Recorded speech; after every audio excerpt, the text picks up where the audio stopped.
بسم اللہ الرحمن الرحیم۔ السلام علیکم۔ روزانہ واقعات سننے کے لیے اس چینل کو سبسکرائب کریں۔ حضرت عروہ بن زبیر رضی اللہ عنہ سے روایت ہے کہ آپ صلی اللہ علیہ وآلہ وسلم کی قوم کے 5 آدمی بڑے صاحب حیثیت و حشمت تھے۔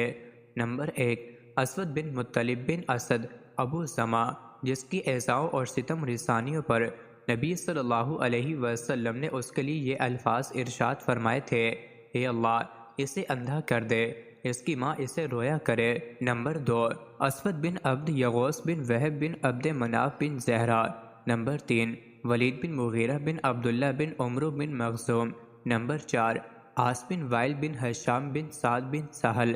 نمبر 5، حارث بن عبداللہ بن طلاتلہ بن عمرو بن حارث بن عبد عمرو بن مالکان۔ جب یہ لوگ فتنہ انگیزی میں حد سے بڑھ گئے اور نبی صلی اللہ علیہ وسلم کا مذاق اڑانے میں کمینگی کی تمام حدیں پھلانگ گئے تو اللہ تعالیٰ نے یہ آیت نازل فرمائی: جو آپ کو حکم دیا جائے اسے ظاہر کر دیں اور مشرکوں سے منہ پھیر لیں۔ مذاق کرنے والوں کی طرف سے بے شک ہم آپ کو کافی ہیں۔ جو اللہ کے ساتھ دوسرا خدا مانتے ہیں انہیں عنقریب معلوم ہو جائے گا۔ عروہ بن زبیر رضی اللہ عنہ سے روایت ہے کہ نبی کریم صلی اللہ علیہ وسلم محو طواف کعبہ تھے کہ جبرائیل علیہ السلام آ کر آپ کے پاس پہلو میں کھڑے ہو گئے اور آپ کو ساتھ کھڑا کر لیا۔ اتنے میں اسود بن مطلب ان کے قریب سے گزرا۔ جبرائیل امین علیہ السلام نے اس کے منہ پر ایک سبز پتا دے مارا جس سے وہ فوراً اندھا ہو گیا۔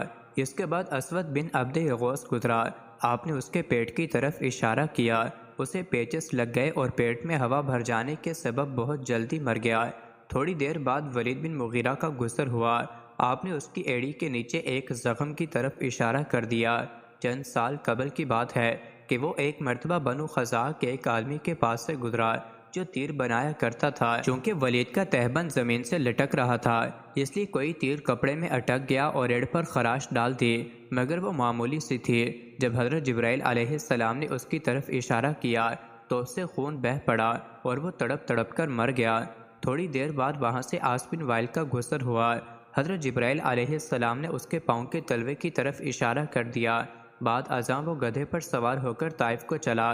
گدھے نے اسے ایک جگہ جھاڑیوں پر دے مارا، اس کے تلوے میں کانٹا چبھ گیا جس سے پاؤں اتنا پھول گیا کہ وہ جان سے ہاتھ دھو بیٹھا۔ چند لمحوں کے بعد وہاں سے حارث بن طلاتلہ کا گزر ہوا۔ آپ نے اس کے سر کی طرف اشارہ کیا، اس سے پیپ نکلنے لگی اور کچھ دیر میں اس نے جان دے دی۔ ابن عباس رضی اللہ عنہ سے روایت ہے کہ نبی کریم صلی اللہ علیہ وآلہ وسلم چند سال خفیہ طور پر مصروف رہے اور وحی الہی کو سریعام بیان نہ فرمایا، یہاں تک کہ اللہ تعالیٰ نے فرمایا مکہ میں اپنا دعویٰ بیان کرو، تو پھر اللہ نے آپ کی مخالفت اور آپ سے مذاق کرنے والوں کو تباہ کر دیا۔ وہ 5 آدمی تھے۔ نبی صلی اللہ علیہ وسلم کے پاس جبرائیل علیہ السلام جو یہ آیت لے کر آئے تو اس کا مقصد پورا ہو گیا۔ کہتے ہیں کہ نبی صلی اللہ علیہ وسلم نے فرمایا، میں نے اس آیت کے نزول کے بعد ان 5 کو زندہ دیکھا، مگر پھر ایک دن رات میں ہی 5 ختم ہو گئے۔ مزید ایسی ہی ویڈیوز کے لیے چینل کو ضرور سبسکرائب کریں۔